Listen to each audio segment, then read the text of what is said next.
Sunt Cristian Sima și vă aflați pe canalul Feed Your Greed. Astăzi, la Palavre cu Ovidiu Tuduruță, partea a doua. Partea a doua o să ne ducem mai spre est, în economia Chinei, în ideologia chineză, în perioada de la Mao până la Xi Jinping. Și ultima întrebare pe care i-am pus-o lui Ovidiu în cealaltă emisiune a fost următoarea. Au apărut comentarii peste tot că singurul de care e frică lui Putin este Xi Jinping, liderul chinez. Și că singurul care ar putea, așa peste noapte, foarte repede, să ducă la pacea în Ucraina și la retragerea sau, mă rog, în sfârșit, la o soluție a războiului din Ucraina, este doar Xi. Pentru că doar de Xi îi e frică lui Putin. Tu ce crezi despre această opinie? Care circulă pe net puternic și la foarte mulți specialiști în geopolitică. Bine v-am regăsit și mulțumesc gazdei pentru al 5-lea episod, cred, nu? 4, 5, câte avem din seria la Palavre? Al 4-lea episod? Nu, al 5-lea. Al 4-lea. Al 4-lea să fie, din seria la Palavre. Cred că da. Să știi că aș spune că da, pentru că aici sunt două explicații. Bă, nu e al 5-lea. Că am făcut suveraniști, l-am pus în 2 episoade, suveraniști și progresiști, după aia am făcut Milei cu Trump, după aia am făcut Putin și deci ăsta e al 5-lea. Aș răspunde că da, se teme. Pentru că astăzi, în societatea rusă, percepția e că singurul partener economic mare pe care ei se pot baza e China.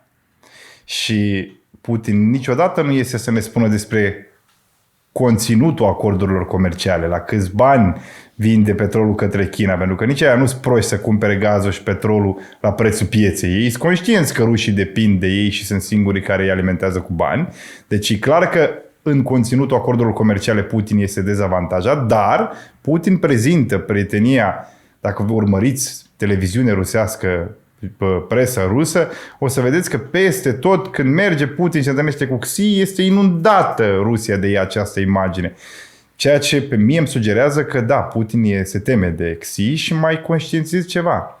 Și dacă pleacă Putin, pe Xi nici nu-l interesează, pentru că Rusia oricum nu are alt partener economic. Deci Xi va putea colabora cu oricine va fi lider în Rusia. Da, pe de altă parte, dacă Xi și-a mâna de pe Putin, nu știu dacă Rusia are vreo șansă să supraviețuiască de îndată. Dar vezi că a fost mare prieten și cu Merkel, a făcut Nord Stream 1, Nord Stream 2, visa deja că tot gazul poate vinde super scump în Germania. Germania a renunțat inclusiv la energia nucleară pe ideea că o va duce mult și bine cu gazul rusesc și brusc totul s-a Hai să o spunem pe aia dreaptă. Rușii își folosesc energia ca armă strategică. Dar aici au fost perversi și nemții, pentru că ei ce visau? Să vină la ei gazul și ei să-l împartă mai departe la ce preț vor ei. Cumva ăsta era deal-ul. Cert e că și unii și alții au ieșit prost din această acțiune, dovadă că nu-ți construiești politica de parteneriat cu un stat bazându-te că Merkel e azi lider, că mâine nu se știe ce se întâmplă și nu mai funcționează. Și uite cum o investiție imensă s-a dus naibii și bine că e așa, pentru că noi, România, avem un avantaj. Avem un avantaj din faptul că dacă vom avea niște gaze pe care le extragem din Marea Neagră, ele vor valora mai mult pentru că acest Nord Stream 2 nu există. Dar hai să revenim la Xi, că de data asta eu te întreb mai mult. Cine e acest Xi? Xi este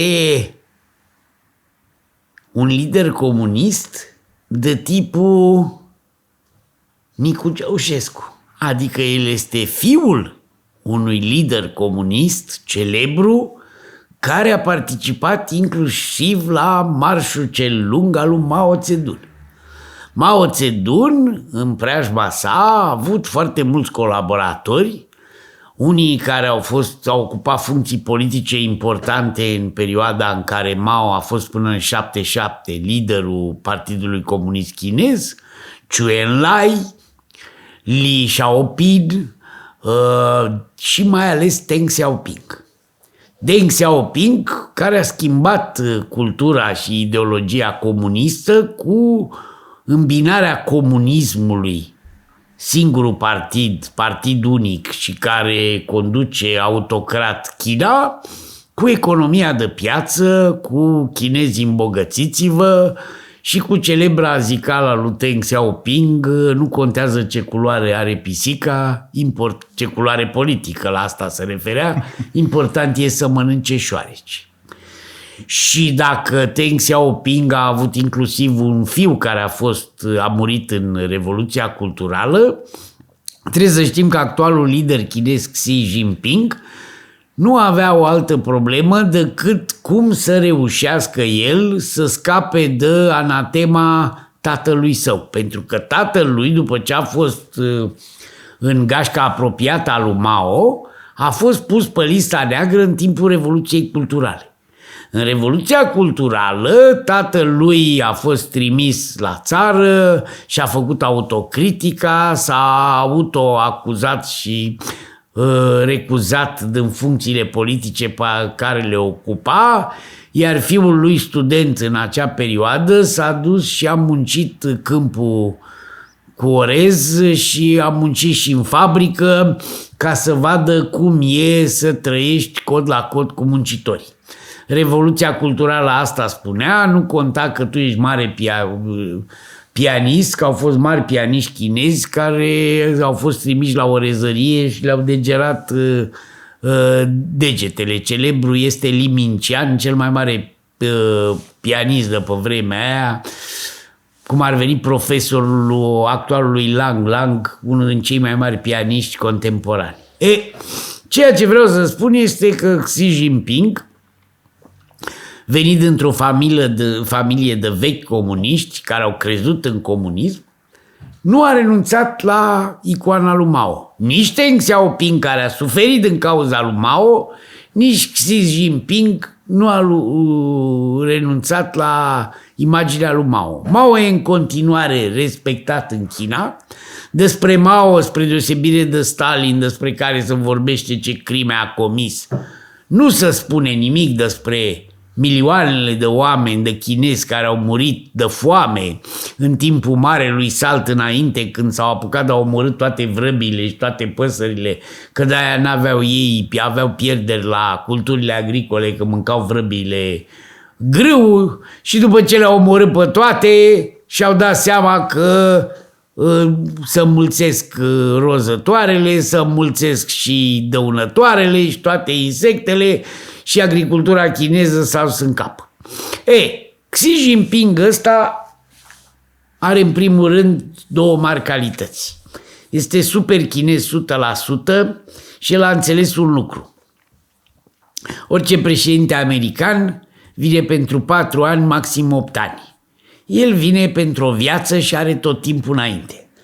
Deși Deng Xiaoping a spus că mai mult de 2 mandate niciun lider al Partidului Comunist nu va putea sta, el a desființat chestia asta din Constituție și poate să fie președinte al Chinei până la sfârșitul vieții lui și să conducă statul comunist chinez până la sfârșitul vieții lui.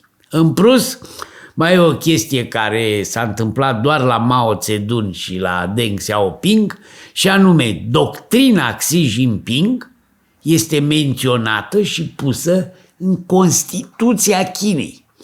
Adică gândirea lui Xi nu este doar o idee pe care el o trasează Partidului Comunist, nu este doar o idee economică în cazul unor măsuri economice, gândirea Xi face parte din statul chinez. Drept urmare, nu poți să calci un articol din Constituție, deci nu poți să-l contrazici pe Xi, că îi contrazice Constituția. Nimeni n-a mai pus așa ceva în Constituție. La Mao era subînțeles, Deng Xiaoping a spus că Constituția lui se bazează pe gândirea lui, Xi a băgat în Constituție gândirea Xi, face parte din Constituție. Ce părere ai de asta? Eu te întreb altceva. Poți să-mi zici în linii mari, pentru că noi suntem aici palavra la palavra, asta e scopul deocamdată al seriei, să discutăm despre ideologii. Ce zice doctrina lui Xi? Deci, gândirea Xi are câteva puncte esențiale. Una, Belt and Road. Toată lumea a auzit de centură și drum. Teoria prin care Xi vrea să refacă drumul mătăsii. Dar acum drumul mătăsii ăstea nu e vechiul drum al lui Marco Polo pe care a plecat Marco Polo de la Veneția. E același, nu? Nu mai e deloc același, că drumul ăsta, de exemplu, Road and Belt, a început până Africa. Da. Unde Marco Polo nici măcar n-a pus piciorul. Și astfel, de exemplu, dacă Africa a fost colonizată de englezi, francezi, nemți și italieni, și celebrul Bismarck a făcut și o conferință în care și-au împărțit Africa, după care a urmat decolonizarea în perioada lui De Gaulle, încheiată cea mai ultima mare decolonizare fiind independența Algeriei. Vreau să știu că ajutați cu bani. Foarte multe state africane depind acum 100% de chinezi. Chinezii le-au făcut drumuri, chinezii le-au făcut infrastructură și acolo la strâmtoarea care intră spre canalul de Suez, în Djibouti, a apărut prima bază militară chineză. Că vedeți, chinezii au armată, au a doua economie a lumii, dar n-au atâtea baze militare câte au americanii peste tot în lume, inclusiv la 2 pași de China, respectiv în Taiwan. Și atunci chinezii, odată că ei consideră toată Marea Chinei ca marea lor, au construit inclusiv insule artificiale unde au adus baze militare, după care au zis, conform tratatului internațional, nu știu câți kilometri în jurul insulei e Marea Noastră și cu Marea Noastră, au un scandal că săracii vietnamezi nici măcar nu mai au acces la Marea Chinei după doctrina Xi.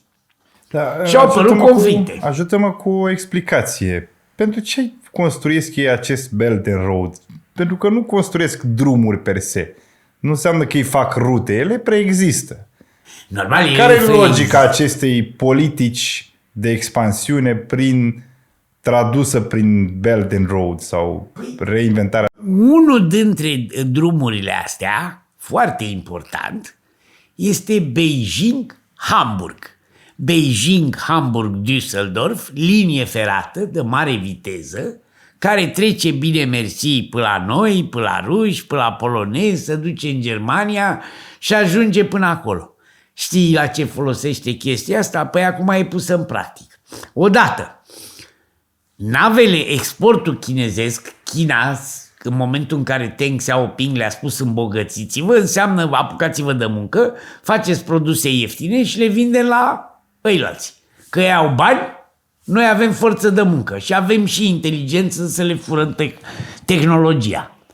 Una la mână. Doi la mână, în momentul în care se construiește un drum din ăsta, vin și chinezii să-l construiască. Este celebru faptul că o autostradă în Polonia a fost dată unei companii chinezești. Compania chinezească a câștigat licitația, că a licitat-o la jumătate de preț și a adus aproape 200.000 de chinezi care sunt și în ziua de astăzi rămași în Polonia. Acei 200.000 de chinezi nu vor mai trebui să mănânce grâul chinezesc, care e greu de obținut, și orezul chinezesc, o să mănânce de la polonezi, că odată ce vin muncitorii, cum au venit și la portul Pireu, când au pus mâna pe 80% din portul Pireu, tot în Belt and Road Strategy, ce s-a întâmplat? Autostrada au făcut-o la jumătate de preț? Nu. Polonezii după 4 ani au trebuit să renunțe la concesiunea asta și să apuce să facă cu alte firme autostrada respectivă. Deci așa că i-a costat mai mult, aviz celor care cred că chinezii construiesc peste noapte ceva, dar ei când au zis construiesc peste noapte, au spus construim dacă ne lăsați să aducem chinezi. Au adus 200.000, dar n-au fost suficienți să termine. Un lot de autostradă și undeva până în Transilvania, pe autostrada Brașov-Borș, tronsoanele în Poarta Sălajului, Biharia, pe acolo, pe undeva, parcă știu că sunt niște chinezi și Așteptăm după ei de mult timp. Că e singura lucrare pe care au companiile chinezești de infrastructură, dar hai să încerc să văd dacă... Dar gândește că au făcut în Muntenegru cea mai luxoasă autostradă, i-au împrumutat pe ea cu bani, cu dobândă imensă, ei au de plătit toată viața banii pe această autostradă, iar autostrada pe care au făcut-o din capitala Muntenegrului până la mare, că Muntenegru are o ieșire mică de tot la mare, și ideea e că de la Podgorița până la mare e o autostradă care sparge munții, numai că e necirculată pentru că în afară de câțiva turiști care se duc la mare, nici nu există un mare port care să descarce acolo, astfel încât economic e fără rost. A fost și un scandal imens pe tema asta, că pe lângă faptul că e un împrumut cu dobânzi mari și un împrumut cu ritmuri, cu un scadențar greu. Dar, deci, cumva trebuie să înțelegem că drumul mătăsii, noul drum a mătăsii, înseamnă că statul chinez te împrumută ca să-ți construiască infrastructura pe unde trece acest un fel drum. de oligarhii lui Putin. Te împrumut, dar cum tu nu o să ai să-mi dai bani înapoi, încep să-ți ceri diverse chestii. Cel puțin în Africa, asta e forma prin care punem mâna pe resurse. Clar, punem mâna pe resurse. În Congo, de exemplu, problema numărul 1 acum în Congo e că bătălia mare în Congo e pe litiu și cobalt. Sunt cele mai mari zăcăminte de litiu și de cobalt. Sunt tot felul de companii occidentale știind că litiu și cobalt, fără el nu facem baterii și nu dezvoltăm mașinile electrice și energia verde. Și atunci au venit chinezii, le-au făcut multe drumuri la congolezi și congolezii acum trebuie să le concesioneze niște mine. Moment în care au intrat în scandal cu americanii. Cu americanii, cu francezii și cu care mai erau pe acolo, plătesc mult mai bine pe congolezi, spre deosebire de americani care au fost obișnuiți să folosească un fel de pseudo-sclavagism. Chinezii le dau de mâncare la congolezi, îi și îmbracă și după ce le dau de mâncare și îi îmbracă spun dați-ne nouă, că populația, uite, s-a revoltat, îi vrem pe chinezi. Până la un punct, nu știu cum va evolua în timp, că în momentul în care China va pune mâna pe toate minele de litiu și de cobalt, o să vedem ce se întâmplă. Să nu uităm că tot scandalul ăsta cu metale rare pentru microprocesoarele care se fac în Taiwan și care nu o să mai poată face în momentul în care China spune că nu mai exportă metale rare. Și la ora actuală 60% din producția mondială de metale rare vine de la granița chino-mongolă. Deci avem odată în noul drum a mătăsii partea de împrumut pentru infrastructura de care ei au nevoie și doi, toată componenta logistică, tot ce necesită logistică, pentru că acest nou drum al mătăsii favorizează comerțul, schimbul, liberul schimb dintre națiunile partenere. Nu doar că infrastructura este pe împrumutul chinezilor, ci și tot ce înseamnă logistică, infrastructură logistică temporară pe traseul de comerț, pe această rută comercială, va fi, sau China își plasează banii pentru a o controla. Vezi, uite, aici trebuie să fim foarte atenți. Poporul chinez nu gândește ca poporul român. Românii spun, nu dăm bani la ucrainieni că nu avem pentru noi. Chinezii n-au pentru ei. Au mari probleme. Au și pe Evergrande, cea mai mare firmă dezvoltator imobiliar, în faliment. Nu-l salvează pe ăla. Țin 83 de milioane de apartamente cu lumina aprinsă în care nu stă nimeni. Nu le dau la săraci.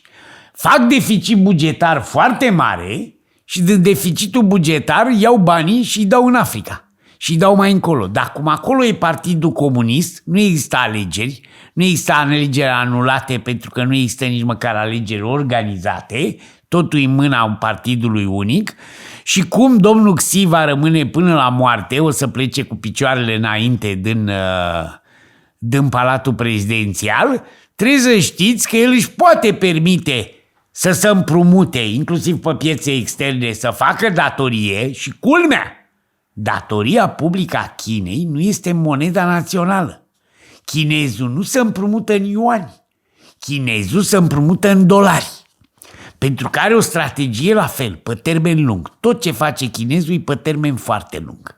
Și anume, fac gaură acum în buget, dar banii ăia pe care îi bag eu în Africa, în Muntenegru, îmi vor aduce un câștig enorm peste 10-20 de ani.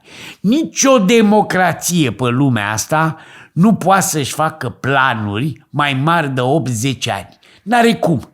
Pentru că nicio culoare politică nu rezistă într-o democrație occidentală mai mult de 10 ani. Niciuna n-a rezistat. Mitterrand 14 ani, dar și Mitterrand a trebuit să împartă puterea cu dreapta. Că a fost el președinte, dar guvernul era de dreapta și a avut coabitarea. Chinezul știe de la Deng Xiaoping, de la Mao, că el va rămâne acolo mulți ani. 50, 100 de ani. Chinezul poate să-și facă un plan și o strategie pe termen lung. Ceea ce nu înțelege Trump, nu înțelege nici Putin, nici niciun alt dictator, este că toți ar dori să aibă puterea absolută și să fie dictatori, dar singurul adevărat dictator care are puterea totală, face ce vrea, când vrea și cum vrea, e Xi Jinping în momentul ăsta. Cu 100% de acord. Ce mai spune doctrina Xi? Pe lângă faptul, pe lângă politica aici am vorbit de Belt and de o politică foarte interesantă în politica externă. Să vedem la politica internă. Spre deosebire de Deng Xiaoping, spre deosebire de Hu Yaobang, pentru care când a murit, știți, s-a făcut manifestația. Lasă-mă să zic ceva, te rog frumos. Da. Ai tot respectul meu, pentru că e greu să te pregătești pe tema chinezilor. Pentru că nu mai să ții minte nume. Să ții minte nume și e foarte greu.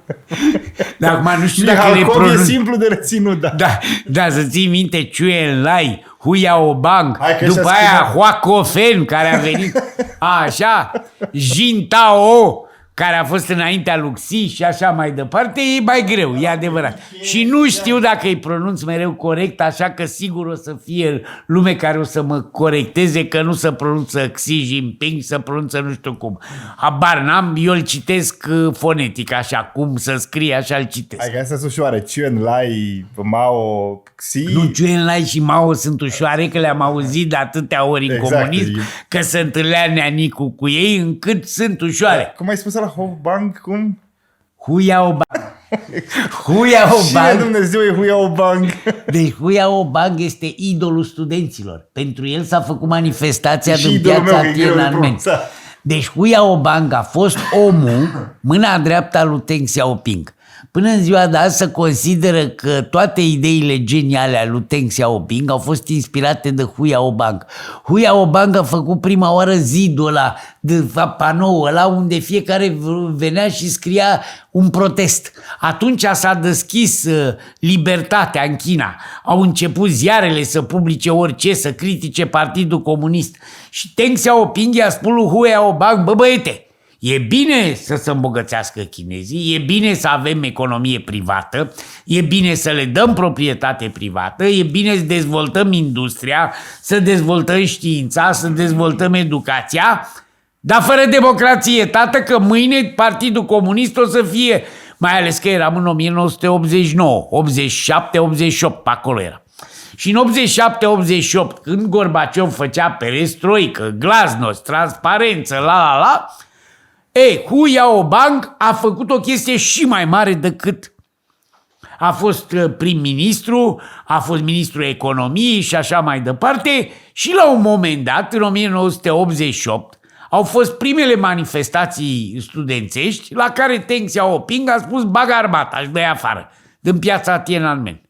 Hu Yaobang nu i-a dat afară, a spus eu nu pot să mă leg de studenții-s viitorul țării, S-a luptat, a început să-l critique pe Deng Xiaoping și Deng Xiaoping, care o fi fost el liberal, dar tot ca Mao era dictator, a zis ce facem cu ăsta. A organizat imediat un birou politic și l-a dat afară pe Hu Yaobang din toate funcțiile politice. Hu Yaobang moare în 1989 și în momentul morții lui, pentru că nimeni în China nu vrea să-l comemoreze, să-l înmormânteze cu fast, să strâng toți studenții în piața Tiananmen. De la adunarea acestor studenți în piața Tiananmen s-a produs tot ceea ce știm cu Tiananmen 1989. Deci motivul pentru care ăia s-au strâns în piața Tiananmen, în cea mai mare piață din Beijing, a fost pentru a-l omagia pe acest Hu Yaobang care murise cu câteva zile înainte. Asta e, deci Hu Yaobang nu e chiar oricine. Dacă spui și cine l-a inspirat pe Hu Yaobang și știi și numele, te premiezi.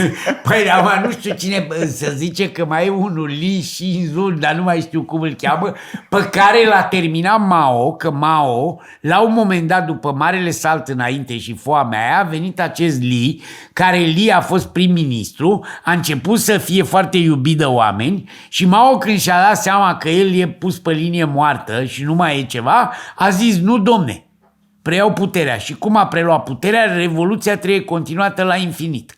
Noi am uitat să facem revoluție. Deși trecuseră atâția ani din 1949 de când s-a proclamat pe 1 octombrie Republica Populară Chineză, să considera că nu mai există niciun fel de moșier, nimic, acei toți erau la pușcărie sau morți, ce face Mao? Zice, nu, tineretul din ziua de azi ia cărticica aia mică cu învățătura lui Mao și face revoluție și ia pe aia bătrâni, chiar dacă sunt comuniști, și îi trimite să muncească să pună mâna pe lopată, să facă orez, să cultive orezul, să muncească la țară ca să vadă cât de greu e, nu să facă pe intelectualii sau pe conducătorii partidului. Așa tatăl lui Xi a fost și el trimis în Revoluția Culturală unde trebuie, inclusiv Xi, care era elev de liceu, n-a mai beneficiat de niciun fel de privilegii, el s-a născut copil privilegiat, exact ca Serghei Mizil sau Nicu Ceaușescu.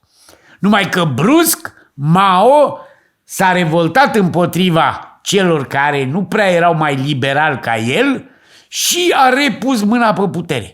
Că asta a fost chestia la Mao, când alții au pierdut-o, cum a fost Hrușciov, el a reușit să revină cu Revoluția Perpetuă. Deng Xiaoping a învățat ceva de la el și Xi Jinping a învățat.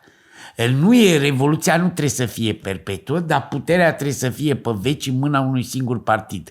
Nu putem să dezvoltăm o economie cu o viteză cum a dezvoltat-o China, fără dictatură. Dacă China ar fi fost în 89 un stat democratic, nu ajungea la performanțele de azi. Chiar dacă să fac greșeli mari, vezi dezvoltarea imobiliară Evergrande, pentru că Xi Jinping vine acum și spune următorul lucru. De aici până în 2030, China trebuie să absoarbă 80% din ce produce. Adică nivelul de trai să crească atât de mult încât noi să ne permitem să ne cumpărăm iPhone-ul pe care îl producem noi și pe care americanii îl vând cu $1.000, ceea ce înseamnă 5 salarii al muncitorului care stă acolo și asamblează iPhone. Sau să mai tăiem din producție pentru că există saturație pe producția unor bunuri astăzi. Evident! Acum, în momentul în care Trump îi pune tarife și zice 145%, chinezul zice nicio problemă, economia chineză va absorbi marfa care nu se mai exportă. Cât mai? Eu le-am pierdut șirul de tarife. Am pierdut șirul, că au fost mai multe cicluri de creștere reciprocă. Dar după aia au bătut palma și până în octombrie, la sfârșitul octombrie, când vezi, domne, comisia aia mixtă chinezo-americană trebuie să hotărască ce deal au ajuns, s-a rămas la un tarif de 25% plătesc chinezii pentru produsele pe care le exportă în America și 15% americanii pentru soia și alte drăcii pe care le exportă în China, dar în același timp TikTok-ul va fi privatizat, TikTok-ul american. Chiar cine îl cumpără? Am văzut zvonul ăsta. Oracle cu SoftBank-ul japonez, adică îl cumpără un japonez plus Larry Ellison. Se pare că la afacerea cu TikTok Trump a dat toate detaliile, a spus gata, am făcut deal-ul și la întrebarea pe care au pus-o ziariștii de pe Wall Street Journal la chinezi e adevărat, chinezii au spus no comment. Pentru că nu vor să comenteze și nici nu s-a făcut public vreun document oficial în afară de declarațiile lui Trump, pe care în ultima vreme nu le mai crede nimeni că s-ar putea să fie un pic schimbate față de ce ne-a spus Trump. Că el pune tot într-o imagine foarte roză. Și una alta, totuși 20% din compania americană va rămâne în mâna ghicicui statului chinez. Adică chinezii vor avea 20% din TikTok, chiar dacă, după declarațiile lui Trump. Stai, 20% din TikTok-ul american care devine ONU. Da, din TikTok-ul american care, dar pe de altă parte, nu se știe dacă profitul va face TikTok-ul din America sau TikTok-ul din China și atunci Larry Ellison, care a băgat bani, i-au căzut acțiunile pentru că lumea a interpretat o să fie o țeapă, o să băgați 14 miliarde în porcăria asta, 14 miliarde le încasează actualul acționar chinez, care depinde de stat. Încă o chestie pe care a făcut-o domnul Xi este că a tăiat avântul miliardari. Stai că am o idee, am o miliardarii ăștia care au început să prindă putere, exact ca Hodorkovski, la chinezi s-au numit Jack Ma. Jack Ma exact despre el voiam să întreb. Exact pe cuvânt despre Jack Ma voiam să întreb. Jack Ma, care era nimeni altul decât creatorul lui Alibaba, creatorul lui Alipay, sistemul în care plătesc toți pe internet orice. AliExpress și altele. AliExpress și alte minuni de stilul ăsta. Jack Ma face cel mai mare IPO, dar nu în America, ci în China comunistă. În China și în Hong Kong. Cu listare în același timp la Shanghai, cu listare în același timp la Hong Kong, cu bani veniți din afară, un IPO care trebuia să se ducă la adică 140... o ofertă publică de subscriere. O ofertă publică de mai subscriere. popular o listare pe bursă. Da, dar în care el vindea marfă acțiuni de 140 de miliarde de dolari. Nici Google nu a costat atâta la listare, nici Apple nu a costat atâta la listare, nici Amazon, nici o mare firmă. Nu, ca să înțelegeți, când Daniel Dineș a listat o parte din UiPath, care valora 42 de miliarde, a vândut de 1,5 miliarde acțiuni. Ăsta vindea de 140 de miliarde. Toți chinezii, văzând și știind, Alibaba-ul, pe care foarte mulți îl consideră Amazonul chinezesc și care, vezi, domne, pentru că Alibaba și cu Temu, care Temu e răspândit și la noi în ziua de astăzi, Temu s-a desprins practic din Alibaba, ar fi fost cel mai mare comerciant online din lume și l-ar fi bătut inclusiv ca cifră de afaceri. Păi stai să vezi. Așa. Jack Ma, cu 5 zile înainte de listare, îl pune diavolul să se exprime contra politicii fiscale și politicii monetare a Chinei comuniste. Și critică Partidul Comunist. Okay. Cu 2 zile înainte de listare, sunt chinezi care și-au vândut casele ca să adere la această listare, sunt chinezi care s-au împrumutat, chinezi care au luat salarii în avans, au făcut orice, pentru că orice chinez vrea să îmbogățească pe listarea lui Alibaba. Pentru prima oară în istoria Chinei, Partidul Comunist Chinez anulează IPO, care nu s-a mai făcut niciodată. IPO-ul este anulat. La 3 zile după anularea IPO-ului, când nimeni nu înțelegea nimic, Jack Ma este chemat la Beijing, la o întâlnire cu Xi, se duce cu avionul la Beijing și nimeni nu mai știe nimic de Jack Ma timp de 4 ani de zile. Eu aici asta e după 4 ani de zile, Jack Ma reapare. Între timp nu mai deține, a cedat, nu se știe când, cum și ce fel, decât 6% din Alibaba și Alipay și AliExpress și măsa pe gheață, câte firme a făcut el acolo, tot consorțiul Jack Ma.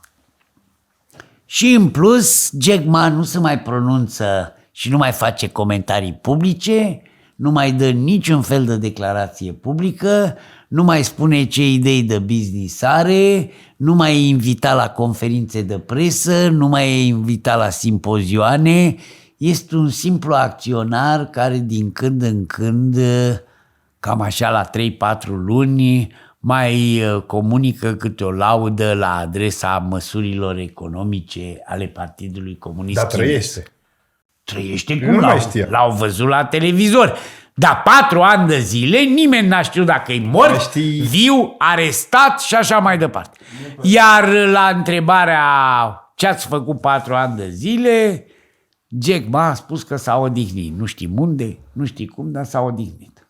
Mie îmi plăceau dezbaterile dintre el și Jeff Bezos. Sunt multe pe YouTube. Invit cei care nu le-au vizionat să le caute, că sunt frumoase. Dar erau până la IPO, cât el era pe cai mari în China și îi făcea concurență cruntă lui Bezos. E un tip extraordinar de smart. Extraordinar de smart. Din dezbatere îți dai seama cât de viu e, cât de sprinter în gândire și lucid. Dar știi cum a făcut Jack Ma, pe care-i povestea lui Jack Ma? Eu știu că era profesor, el a fost profesor. Da, și s-a dus în Statele Unite la un moment dat să studieze ceva în Statele Unite și acolo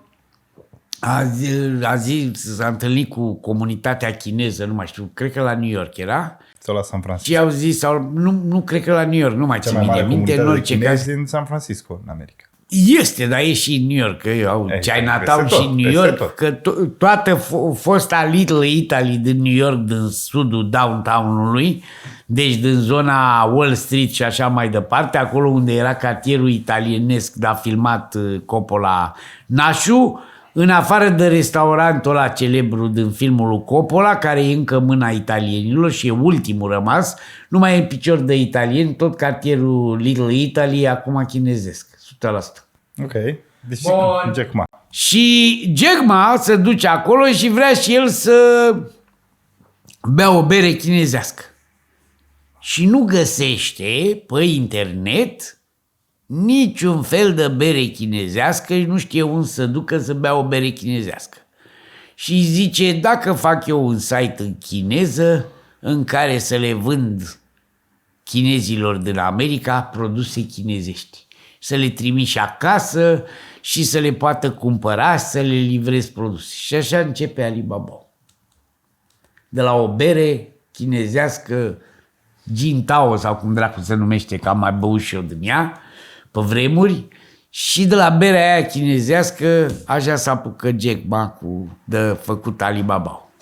Asta e povestea, așa a povestit-o el acum. Hai să revenim la doctrine. Mai adăugăm ceva despre politica internă, ce zice Xic, pentru că vreau să ajungem la cum arată societatea chineză astăzi. Societatea chineză este la modul la care tu vii de la țară, sunt zone super dezvoltate, pentru că dacă ne întrebăm de ce Peter Thiel, Bezos și Elon Musk au ideea de a crea în America multe orașe-stat tip Dubai, păi asta a făcut Deng Xiaoping înainte de a fi Dubai atât de celebru. El a spus, nu pot să dezvolt toată China deodată. Hai să fac niște zone libere în care să fie proprietate privată, în care să producem, să aducem tehnologie occidentală, și alea au fost Shenzhen și Guangzhou. Pentru că abia mai târziu, în 97, a pus mâna pe Hong Kong și a avut și ajutorul Hong Kongului. Până în 97, din anii 80, de când a fost el la prima vizită la Reagan în Statele Unite, Deng Xiaoping a făcut Shenzhen-ul și Guangzhou, două enclave, după care Shanghai-ul și așa mai departe, unde s-a dezvoltat un anumit tip de industrie. De exemplu, toată telefonia e la Shenzhen. Acolo e și Apple, acolo e și Samsung, acolo e Foxconn-ul care produce telefoane pentru Apple și Samsung, acolo e Huawei și dintr-un oraș de pescari, astăzi are, nu știu cât, 18 milioane de locuitori. Ai pronunțat 97 și Hong Kong. E un moment important în evoluția Hong Kong. În 97, deci în primul rând trebuie să știți că Hong Kongul a fost luat 100 de ani înainte, 99 de ani înainte, în 1898, de către regina Victoria, care pe vremea aia, după al doilea război al opiumului, cum au apucat occidentalii să ajungă în China, e o poveste foarte interesantă. Englezii se duceau peste tot în Asia și vreau să facă comerț. Și comerțul funcționa extraordinar, mai ales în avantajul lor. Ei le aduceau haine și textile făcute la Manchester și de bună calitate și le luau porțelanuri și toate bogățiile, ceai în primul rând. Ceaiul, să știți că ceaiul indian este furat de un englez din China și plantat în India, pentru că indienii nu aveau ceai până la 1700 și ceva. Celebrele companii, Indiile de Vest și Indiile Orientale. Bun. Indiile Eu mă refer la cele care aveau interes comercial cu Asia. Practic, India britanică era Pakistanul de astăzi, India de astăzi, plus Bangladeshul de azi. Toate erau Indiile orientale. Bun, și acum, ideea era următoarea. Au venit englezii, iar chinezii ziceau, vreți să cumpărați porțelan, vă place? Da, plătiți în aur. Vreți să cumpărați ceai? Vă dăm, plătiți în aur. Păi da, vă dăm și noi de la noi, nu ne trebuie nimic de la voi. Cum englezii n-aveau nimic de vânzare, au înnebunit, că un astfel de comerț nu funcționa. Să dau bani aur ca să cumpăr ceea ce îmi doresc de la chinezi, iar chinezii aveau produse extraordinar de căutate. Gândiți-vă la mătase. Italienii la Como, toate fabricile din zona cea mai celebră de mătase pe malul lacului Como, vin de la China. Au luat inclusiv chinezi. În perioada 1890, perioada giolitiană, Como și după aia Milano s-a dezvoltat pe mătasea chinezească. Cultura de vierm de mătase, tot de la chinezi. Dar cum au ajuns ei să ia asta? Păi englezii n-aveau ce să le vândă. Și atunci au zis, au un viciu chinezii ăștia, fumează opium. Hai să invadăm cu opiu, dar opiul era interzis. Și au adus opiu și a fost primul război al opiumului, al doilea război al opiumului și la al doilea război al opiumului au zis, nu vă mai aducem opiu, vă lăsăm să-l controlați și pe voi chinezii, ca să nu vă distrugem toată populația, că toți chinezii fumau opiu și nu mai erau buni de nimic, dar dați-ne și nouă o bază militară aici. Și au vrut Hong Kong-ul. Și au luat insula Hong Kong. Taiwanul e altă poveste, este cu războiul dintre Chiang Kai-shi și Mao Zedong. Mao îl bate pe Chiang Kai-shi, amândoi erau naționaliști, amândoi erau contra britanicilor, amândoi erau contra japonezilor. După ce japonezii au ocupat China în al doilea război mondial, războiul cum ar veni de independență, scăpăm de japonezi, este câștigat de chinezi, numai că chinezii sunt de două culori. Chiang Kai-shi era de dreapta și Mao era comunist. Mao reușește să-l bată pe Chiang Kai-shi, Chiang Kai-shi emigrează, își duce toate trupele pe insula Taiwan și pe insula Taiwan se formează China democrată. Republica China și Republica Populară Chineză e dincolo. Până în 1976, când Richard Nixon renoadă afacerile și comerciale și diplomatice cu Mao. Nu mai era Nixon, mai devreme un pic. Nu în 76, în 76 moare Mao, în 72 sau 73, așa, când Mao era aproape senil, dar era Chu Enlai prim-ministru și era întreg la minte, Nixon la ideea lui Kissinger să duce și să deschide față de China.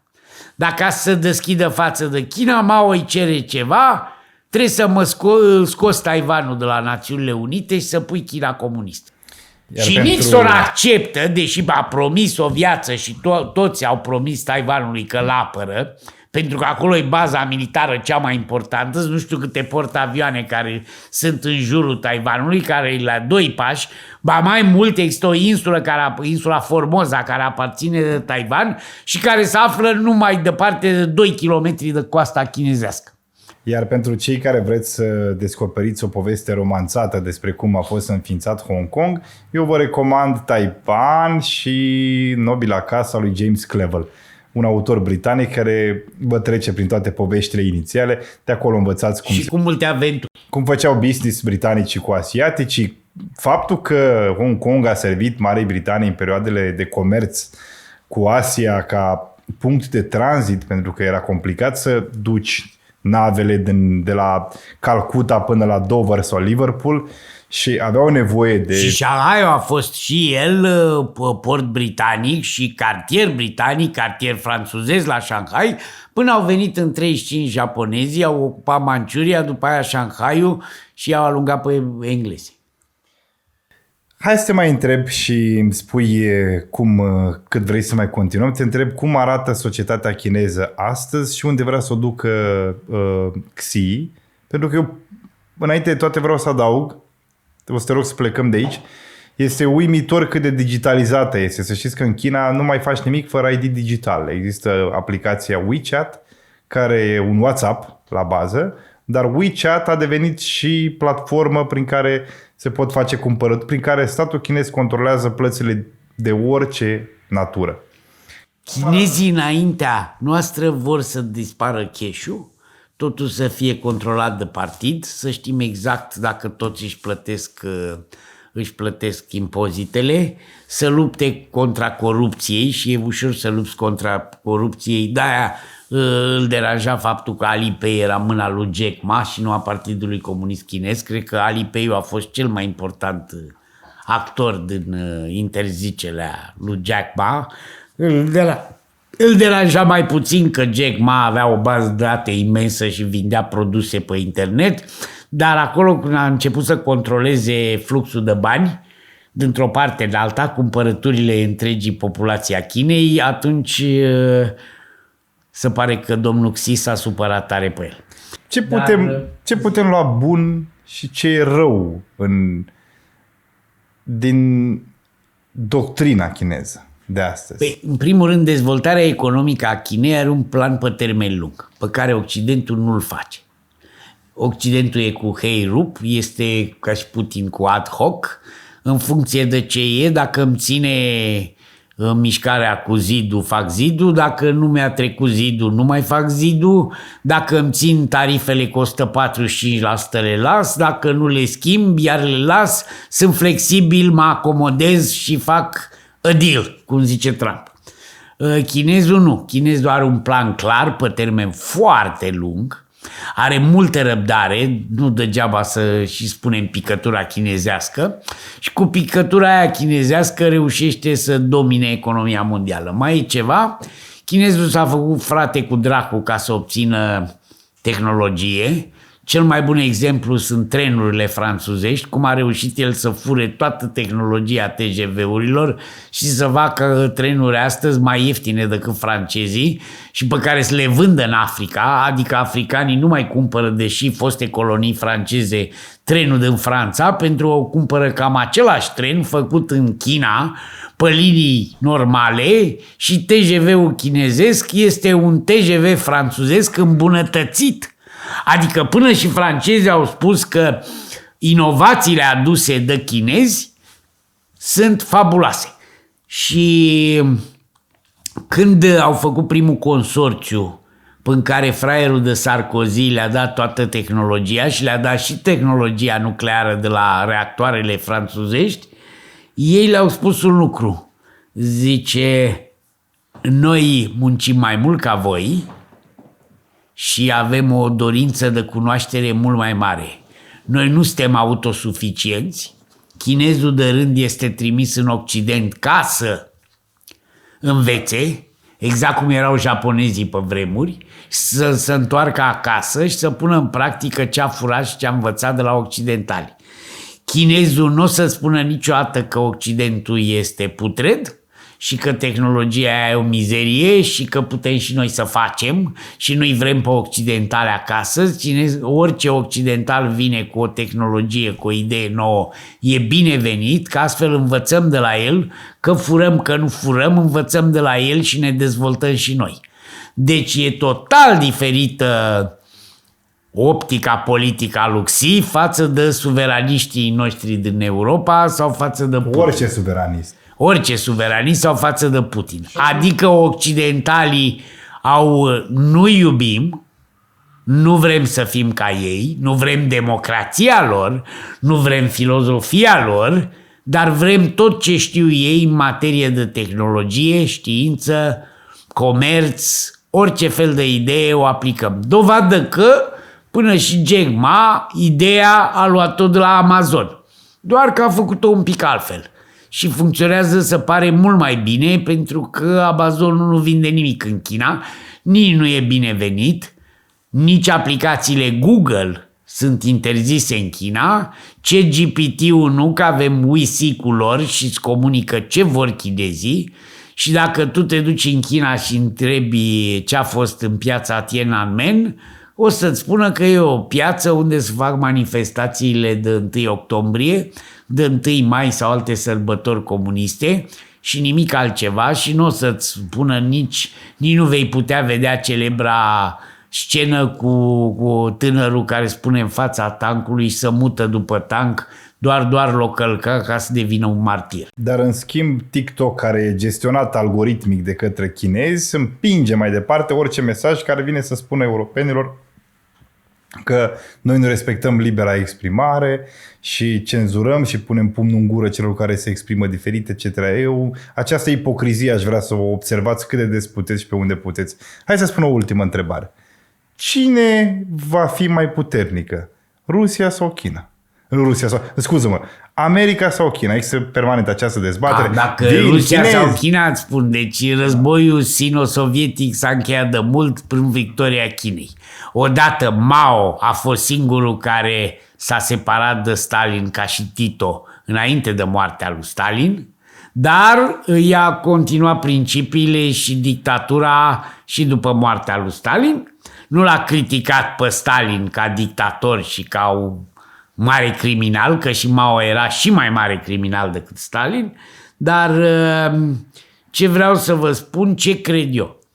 Eu cred că economia asta chineză va ajunge la un moment de supraîncălzire și trebuie să vedem cum trece acel hop.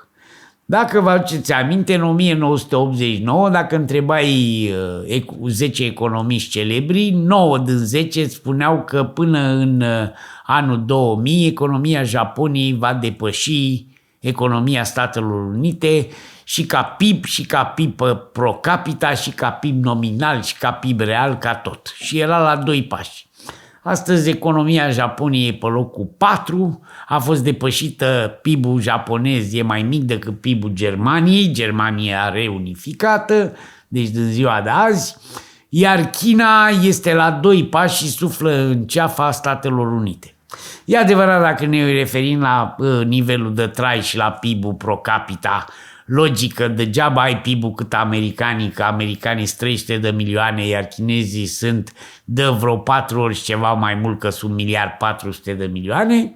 Dar chinezii au început să cumpere pământ ca să-și hrănească populația până Ucraina. În Ucraina sunt 10.000 de hectare de pământ cumpărate de chinezi și exploatate de chinezi și așa mai departe. Pe toată politica asta, ce cred eu că se va întâmpla? Deja economia Chinei e supraîncălzită, dovada pieței imobiliare care s-a prăbușit și continuă să prăbușească, deși e subvenționată de statul, de Partidul Comunist. Vom vedea cum se termină. Pentru că a produce 81 de milioane de apartamente care stau terminate și neocupate e o problemă. Nici nu le dă la săraci domnul Xi, dar nici nu e nimeni capabil să le cumpere, chiar dacă prețurile au căzut la jumate față de cât erau acum 6-7 ani.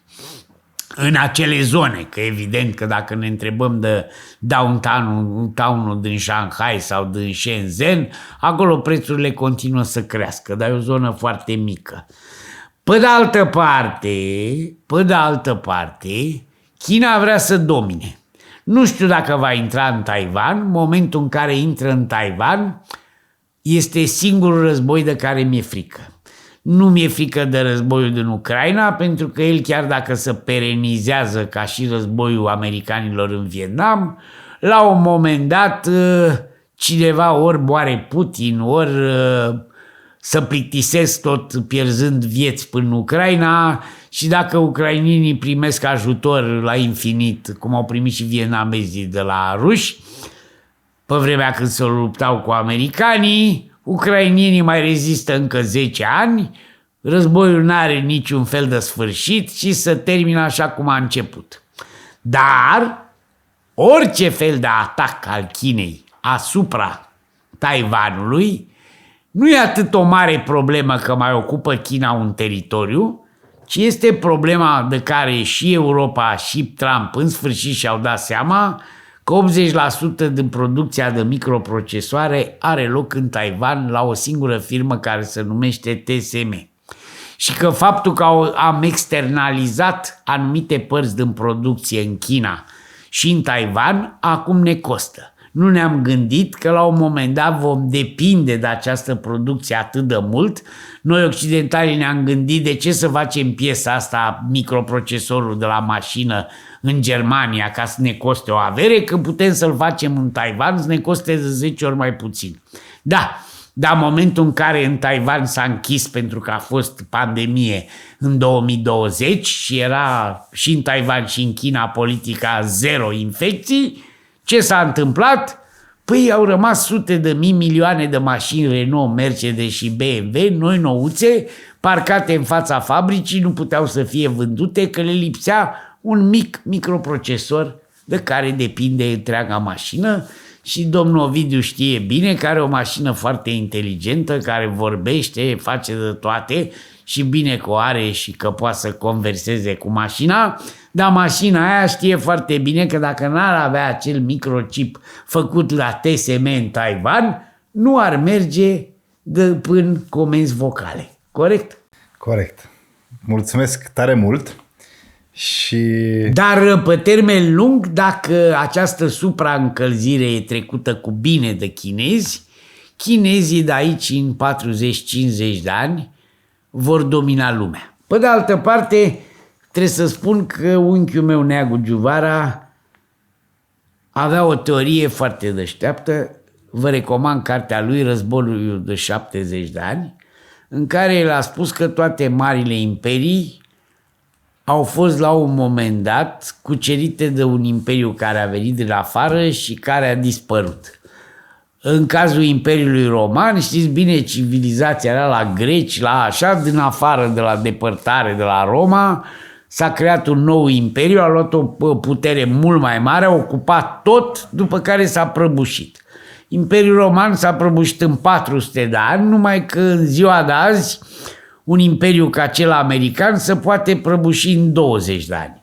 Și Neagu Giuvara a spus că în momentul în care americanii nu vor mai avea un dușman ideologic, ceea ce s-a întâmplat după încetarea războiului rece, ei vor ajunge într-o delăsare totală, se vor considera singurii cei mai puternici și civilizația americană, adică ultimul imperiu, se va prăbuși și el. Și cred că asta se va întâmpla. Deja America dă semne, nu mai alege președinți la fel de inteligenți ca pe vremea lui Kennedy, Eisenhower sau Ronald Reagan și avem tot felul, dacă ne uităm la președinții aleși din 2000 până acum, Bush Junior, Obama, Trump, Biden, iar Trump, nu mai găsim o coloană vertebrală puternică, o mână de fier sau o viziune. Bun sau rău, Xi e vizionar. Sper că v-a plăcut și viziunea noastră în episodul de astăzi a lui Metre, de fapt, că eu am fost un bun ascultător. Mulțumim pentru poveste. Eu aș fi dorit să mă întrerup, nu știu de ce nu m-ai întrerupt cu chinezii. Povestea e așa frumos? Eu povestesc mereu, dar asta nu înseamnă că e atât de frumos și nici nu cred că am adevărul absolut. Trebuie să vă spun că părerea mea este împărțită, nu mi-aș dori să trăiesc în China și dacă foarte multă lume se duce acolo să facă afaceri și să facă bani, inclusiv români, cunosc chiar și pe șeful lui Coca-Cola China, care este român. Și trebuie să vă spun un lucru, mulți au făcut bani în China, e un Eldorado în momentul ăsta, e cum era California când s-a descoperit aurul, dar lipsa totală de libertate, cum ai spus tu în emisiunea cealaltă, eu nu vreau siguranță, nu vreau nici bani, ci vreau libertate. Atât de mult mi-a lipsit libertatea în primii 28 de ani de România comunistă, pe care i-am petrecut în comunism, încât orice aluzie că m-aș putea întoarce acolo mă face să-mi iau lumea în cap și să mă duc și pe o insulă pustie numai să n-am dictatură. Iar China pentru mine rămâne o dictatură unde dacă ești cu minte și în banca ta ai ce mânca, te poți face și miliardar, adică nu e dictatura lui Ceaușescu, dar tot dictatură rămâne. Este un model care va atrage mulți doritori de astfel de modeluri, pentru că, vedeți, ei v-au spus să nu credeți că Shenzhenul, Shanghaiul, Beijingul se compară, de exemplu, cu Tibetul, unde sărăcia e mare, unde lumea e persecutată la maxim și nici măcar nu o duce bine. Sau cu tot felul din China de vest, toată partea aia de Chinei de vest, care are resurse, sau China unde fac metale rare la granița cu Mongolia, și unde lumea nu duce la fel de bine cum o duc cei care mănâncă nu numai 3 porții de orez pe zi, dar și un pic de cărniță și legume, și unii dintre ei reușesc să-și cumpere un Huawei, iar alții mai deștepți chiar un iPhone. China are discrepanțe și la nivel de clasă medie și clasă de jos.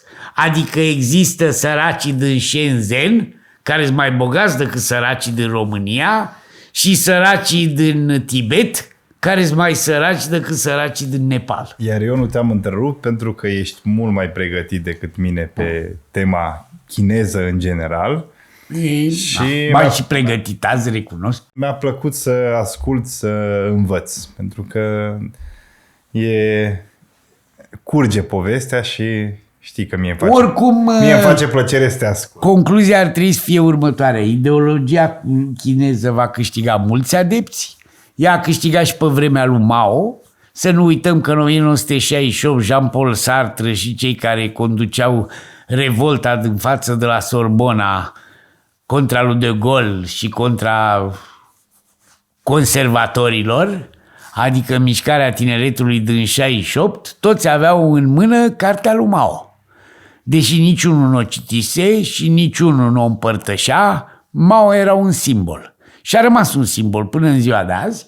Pe de altă parte, Xi va deveni un simbol, va fi foarte admirat, pentru că China cu greu va avea mișcări de stradă sau revolte.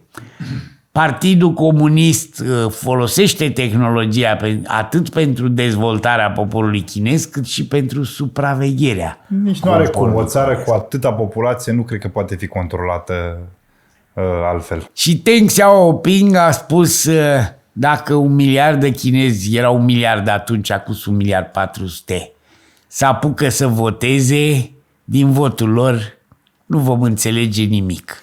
Așa că mai bine să le spunem noi ce au de făcut.